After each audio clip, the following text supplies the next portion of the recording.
Welcome to Authenticity, which is all about shaping high-performance workplace culture. My name is Simon Tyson, and in my role as CEO of the Real Learning Experience, I've been working with organisations for nearly 30 years, helping them create exceptional workplaces. As a leader, you know the daily effort needed to create a culture that produces great results and in which team members and customers are happy. Those things do not happen by accident. The journey isn't always easy. And that's why this podcast exists. Make sure you subscribe as we share our experiences and strategies to help you transform the workplace culture you have into the workplace culture you want.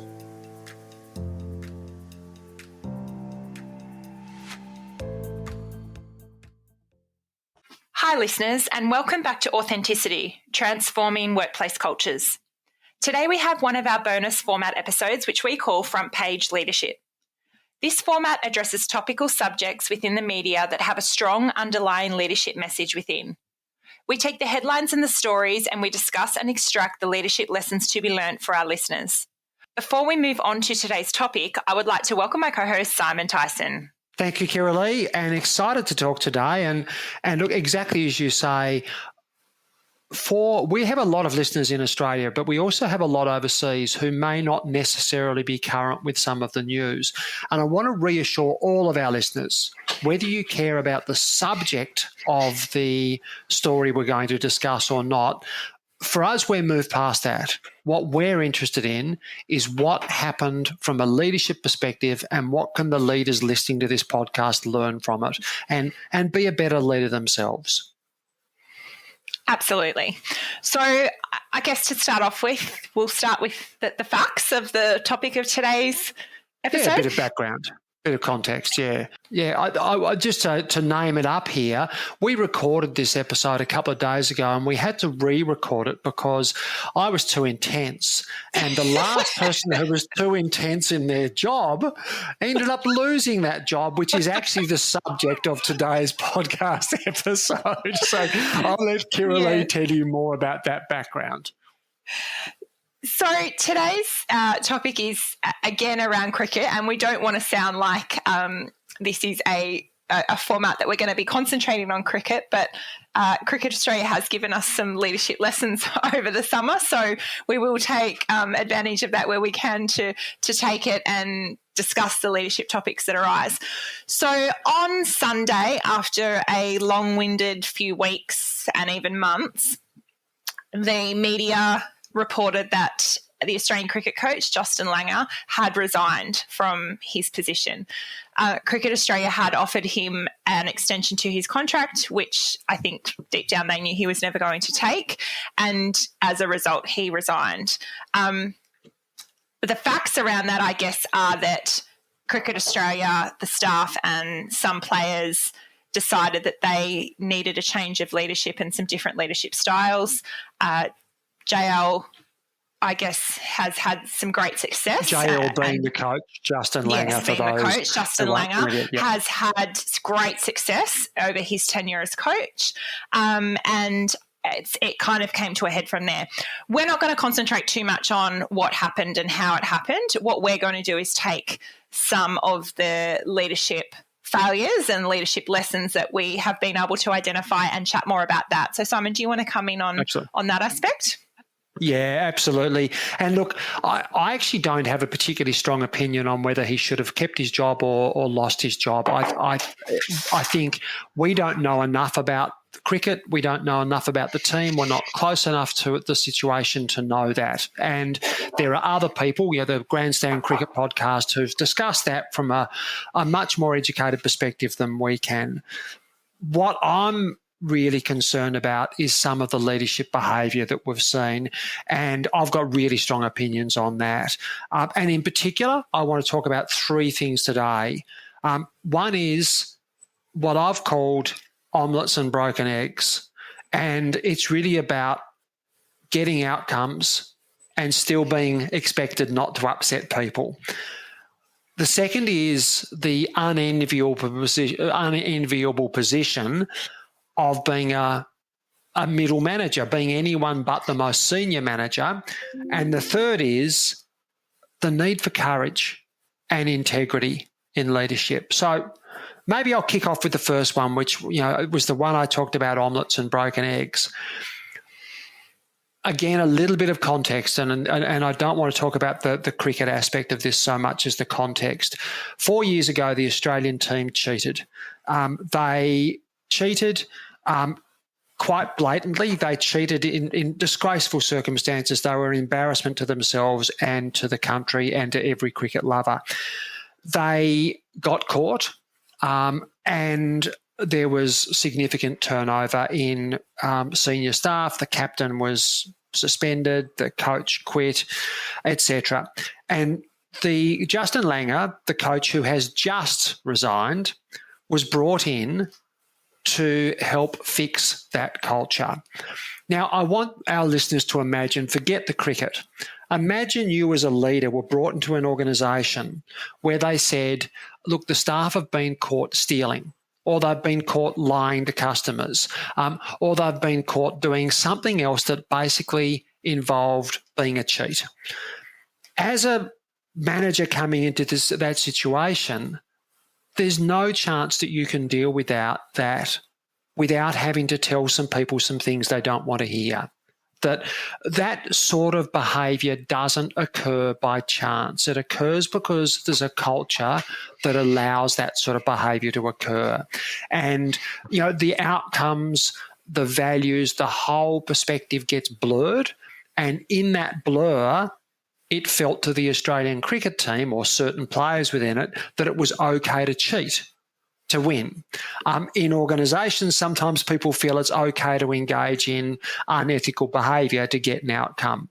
The culture supports that. That's the problem. It doesn't happen in isolation. So Justin Langer came in and was asked to deal with that, and it's inconceivable that anyone could believe he could do that without upsetting some people who he held accountable for unacceptable behaviour, without upsetting some people who got feedback they didn't like but was necessary nonetheless. And so my concern here is that are the people who don't think he should be there anymore, the players or the staff members, and my understanding is there's a small number, are they people he's upset because he's told them things they need to hear? It's possible, by the way, they're people for whom his leadership style no longer works, and this may be a good decision. But the very fact that there's so much coverage around he upset some people worries me, because if a manager spends their time, if a leader spends their time trying not to upset people, they won't do the things they need to do. They won't have the conversations they need to have. They won't hold people accountable. So that worries me. What are your thoughts on that, Kiralee? Simon, I really like your analogy of you can't have omelettes without broken eggs. And I think a lot of managers that we deal with and leadership teams that we deal with, but a lot of managers that I've worked with previously as well, there's a real hesitation to break the eggs. And for a number of reasons, whether that's not their leadership style, whether they're not supported by the culture, or whether it's a culture where that accountability has just never happened, but it's not a reason to continue not to break the eggs. And that's, Absolutely. I guess, what I think about now is what is the expectation now that their if they need a change of leadership style, absolutely. And I think anyone that has been managed by someone or managed by a number of different people over their careers will see that no two managers are the same and no two managers have the same leadership styles. But I just wonder why the need. Like they've said that it's collaboration, and if that's the case, then that's great. But I hope that collaboration doesn't come at a please don't break the eggs. Yeah, at a don't upset anyone, for goodness sake. Let me be really clear. As a leader, don't break the eggs unless you need an omelette. But if you need an omelette, you've got to break the eggs. So it's not about going around and hassling people and holding them accountable and being tough for the sake of being tough. It's doing what you need to do, even though it might have an outcome that not everyone's comfortable with. And look, I've been in this situation before where I have blatantly looked at a board and said, you're going to have to choose. You want this cultural change, but you don't want anyone upset. You don't want any splashback. You choose. You can have one of those two things, but you can't have both. And there's been another great example in the media just over the last few days. Again, a sporting one, a different sport, but and again, for those listeners not familiar with Australian football, there's a team here in our top league who hadn't achieved very much for quite a number of years, who had probably underachieved given the talent they had available, and there had to be cultural issues there. Now, they've been going through a change process, quite a deliberate change, culture change process, and it has paid some dividends in that they won the premiership for the first time in I don't know how many years, but 40 or 50 last year. It's just come out that on the eve of the season, there were rumblings about the coach. And what I was really pleased about there is the board and senior management have come out and said, yes, there were, but we fully support the coach. And I want to be clear, if the coach had bullied people, I would expect the coach to be held accountable. But when the coach has pissed people off by holding them accountable, by giving them feedback, by telling them that their performance or their attitude's not where it needs to be, if that's upset people, then it's fantastic to see the senior leadership and the board get behind the coach and say, well, actually, that's their job. Sometimes they've got to tell you those things, because if they only tell you what you want to hear all the time, then they're not a leader. They're not doing what they need to do. And I think the difference there was it was a very clear indication that the culture supports those honest conversations, and the culture supports the way that their coach was, whatever he was doing in the way he was going about it. And interesting, since then, the captain of that club has come out and said, I think one of the criticisms they had was that he was going and having a beer with the players during the season at different stages, and he's come out and said, I will continue to have a beer with my boss, I will continue to have a beer with my coach, because has anyone thought that that's actually what led to the success that we had? That's the relationship we formed, and, you know, there's more to it. And I think that, to me, when I read that, I was like, it's so much deeper than how it appears on the surface. But they had the courage to own it and go, yeah, that's what happened, but our culture supports this, and we're prepared to stand by it. We wanted an omelette, and we knew there'd be some eggs broken in the process, and we're prepared to hold the line on that. We're not prepared to tolerate inappropriate behaviour, so hold people accountable, but do it respectfully. But assuming you do that, we've got your back. And then a leader can go out and have the courage to deal with the stuff they need to deal with without worrying about what's happening behind them. So let's move on to the second one, which is the unenviable position of any middle manager. And when I say middle manager, I mean everyone who's in a management position who's not the ultimate boss. Because sometimes in that situation, you have to live with the decisions of the organisation or of a more senior leader, and you've got to own them, even if you might not agree with them. And what's happened in this situation, I guess where the lesson comes from with the cricket analogy we're talking about, is the captain has copped enormous flack for not coming out and making statements about what he believes should happen and so on. My point is, if a middle-level manager did that in any other organisation, if they came out and undermined the board, or if they came out and publicly campaigned for one of their peers, who the coach was, there's no direct line reporting there, but one of their peers to be sacked or not sacked, would call that toxic. So why is it any different in this situation? And I think what it highlights for me is that unenviable position that we all find ourselves in, that sometimes we have to own decisions we wouldn't have made. And the test for me is this: did the captain in any other organisation, did that middle-level manager go in and provide honest feedback, honest and courageous feedback? Did they have an opportunity to give their opinion? And did they do that with integrity? And if they did that, then that's all behind closed doors. And then they come out and have a united front in public. For me, that's the perfect balance. So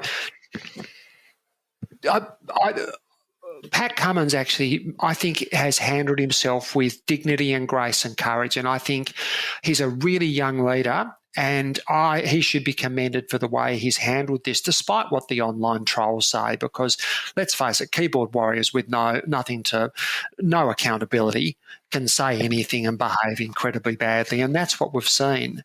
But what else was he supposed to do? The only thing I would like him to say, and again, a great lesson for managers, is instead of trying to play the middle road as he did, and as he did with, I think, a fair bit of success, perhaps he could have said explicitly, I've had an honest conversation with the coach and told them exactly what I think. I've had an honest conversation with the senior leadership, with the board, and told them exactly what I think. And that's where it stays, because that's a private discussion. They've given me that opportunity. I've spoken honestly, and that's where that stays. Next question. That would be the only mistake he's made, in my view. And if that's the biggest mistake he's made, it's not even really a mistake. It's a learning from a guy who's been in a senior leadership position for a very small amount of time and been asked to deal with stuff that's, most leaders don't have to deal with in their career. And I guess that's the lesson that any middle managers listening to the episode right now can take from that in that situation, is to have that honest conversation with those people. That doesn't necessarily have to be in front of team members. It's an honest conversation in privacy if needed, but just so that the cards are laid out on the table and that the communication is clear. And when team members complain that, you're just saying what the boss has asked you to say, the response is, I was asked for feedback. I had the opportunity to give that feedback. I gave it courageously and honestly, and that's where that conversation will stay. And it's okay to take that position, because the opposite to that is every person coming out saying, oh, well, I don't agree with this, but it's what we've got to do anyway. And then we end up with a fragmented, toxic culture. So sometimes we've just got to accept that we can't please everyone, because we have this voyeuristic need to know, well, what did you think, Pat Cummins, or what did this person say? To be honest, that's private business between them. And as I say, I believe he's handled himself with dignity, grace and courage. And if leaders watch his press conference, I think it's a great lesson. And he was really honest in that press conference, which we'll come to in a minute. But I found the way he expressed himself highly admirable. Should we move on to the third topic? Definitely. Now, this is the one where my intensity got the better of me last time, and I'm not sure I'm going to do much better this time. And again, for those listeners who didn't read about it, one of the things Justin Langer, the Australian cricket coach, was accused of was being too intense. So that's why I joked at the beginning that I don't dare be too intense because I don't want to lose my job. I had written down that I thought the leaders at Australian cricket lacked courage, or had behaved with a lack of courage. When I saw Pat Cummins come out and do that press conference, the damage control press conference, on his own, I crossed that word lack of courage out and wrote down gutless, because I am staggered that he would be sent out there to explain the decisions of more senior managers, and that they didn't have the integrity and the courage to step out there themselves. Now, I fully acknowledge that I'm interpreting this from a distance. I don't know the inside facts, and maybe there's more that we're not seeing. But that's absolutely the perception at the moment, that they've sold him down the river, and he's had to step up to do something they didn't have the courage to do themselves. The lesson for senior managers out there is you've got to own your decisions. They may not be popular, but you have to own them. One of the things I would have loved them to do is come out and be explicit about the reasons and say, we actually think that a coach shouldn't coach for more than 4 years, or we actually think his coaching style is not right for the team in this way, and this way, and that's why we made the decision. And people might criticise them for their rationale, but they wouldn't criticise them for their courage. Right now, they're being criticised for their courage, which is much closer to their integrity than their rationale. So spell it out. Own your decision. Don't expect it to be popular, but But accept that, because sometimes leaders have to make unpopular decisions, and we shouldn't shy away from it, and we absolutely shouldn't hide behind lower level managers. So Pat Cummins is explaining the rationale for offering a 6-month contract, effectively sacking someone who's not his direct report. Tell me another organisation where that would not be ridiculed. Absolutely. And it seems to be a little bit of a pattern forming in the culture of Cricket Australia after some of the happenings over the summer as well, which leads to the question of a lot deeper culture issues than just the coach issue that they've had in the past week. The failure to have people's backs, the failure to be honest, the hiding behind corporate speak and bullshit, to be honest. They need to show some honesty, and if they believe they're showing honesty, then they need to step over this side of the line and look back, because that's not the way it looks. It looks like they are playing politics, and when people play politics, they lose the faith of everyone watching them. In this case, they're playing it out in public, which is even harder, but intensifies the need for courage and integrity. So, in summary, Simon, the 3 leadership lessons that we're taking from the happenings of the past week. When you're making omelettes, you're going to break some eggs. And if you're the one breaking eggs, it's tough. But don't be surprised when some people are not happy with you. That's just the reality. It doesn't mean you're doing a bad job.